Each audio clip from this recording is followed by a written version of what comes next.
go up and pull. If you realize throughout the story, it was only one woman that went up there to pull. Still, all the men, all the husbands went up there to pull. So, And even then, I want to like just even bring out how Mr. Hutchinson told Tessie to shut up when she was like, "This is not fair. I do not feel like this is correct. We should redo this. I'll call it a redo." And Mr. Hutchinson turned around and told her to shut up on the spot. Okay? Exactly. And that is an issue. And I feel like that is also just related to reality where men are the authoritarian and authority like figure in like any household. yeah, it's just like how people will, if you're religious, how they say the man is the head of the household, Right. and all of that. I wanted to ask the question,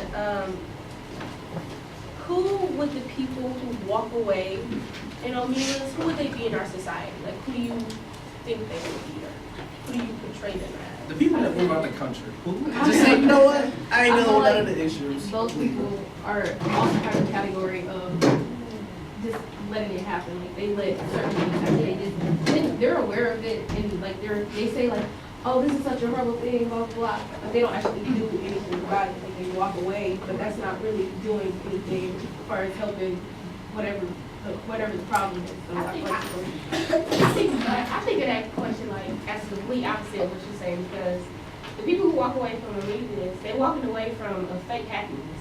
They're walking away from people being unhappy. So I would think of them as like the protesters, like the people who go for Black Lives Matter movements, because they're walking away from how the white people treat us and how the white people seem like they're so happy-go-lucky with us, and like it's not really that. Because like the politicians, they're not really for the black people, and I think that they're walking away from that to try to raise our community up, like get us movement started to go against that. see, I feel like just with the protesting is that. I feel like those people are the people that like, as Ms. Williams was saying, like you could post up and write about stuff on Facebook, but you can be like, oh, I'm all for this, I'm all for that. I see the problem, but you don't, like I said, like you're not doing, you should be part of it, but you're not contributing. Right, it's all fun and games until like somebody actually asks, so you've been, preaching this whole thing, we really want you to, hop on board, and you said, oh, wait, seriously? Like, that's an issue. Like, how is it that you preach this up to like high hopes and everything, and then as soon as you get your opportunity, it's like, okay, wait a minute, all right, let's not get ahead of ourselves. Let's just back up. And just even, I'm gonna let you talk for a second, I'm sorry. But I feel like when you say that politicians aren't for like black people, I feel like they're not for poor people, okay? Let's just be honest.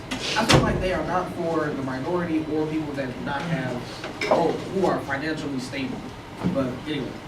Okay, so I think the ones who walk away, it's like everybody, because you know how like the police, they kill the blacks, but we aren't like trying to do something to change it. We're like trying to fit into what the police won't do. Like if you walk in, okay. So now we saying like, if the police pull you over, just sit, be polite, just put your hands up, do all of this. Like we're trying to please them so that we won't get killed instead of finding a solution to the problem. We're like easing our way of like not being the problem. All right. So relate this all back to the story. I feel like that is what the people do in obedience and the lottery. They just go along with it. They like, I don't know what the future is gonna hold. I know that if we keep doing this, it's gonna keep going how it is, and I know the outcome. And I feel like it is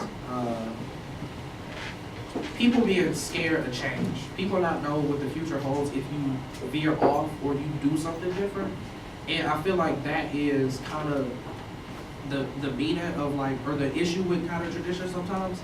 If you continue doing it, if you like keep doing it, you are gonna live like kind of a boring life. You not really gonna expose yourself to anything new or different, and continuing that path personally is not healthy.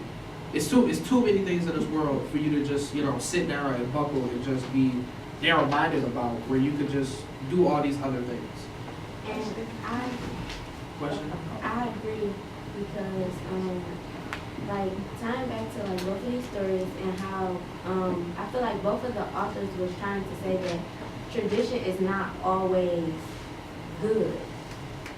And it's like, and I say this because like in both of the stories, you know how both people were sacrificed, and you know it's not always good tradition. Like now today, some traditions are good, but some traditions are not. And I feel like around the time back then, when they were like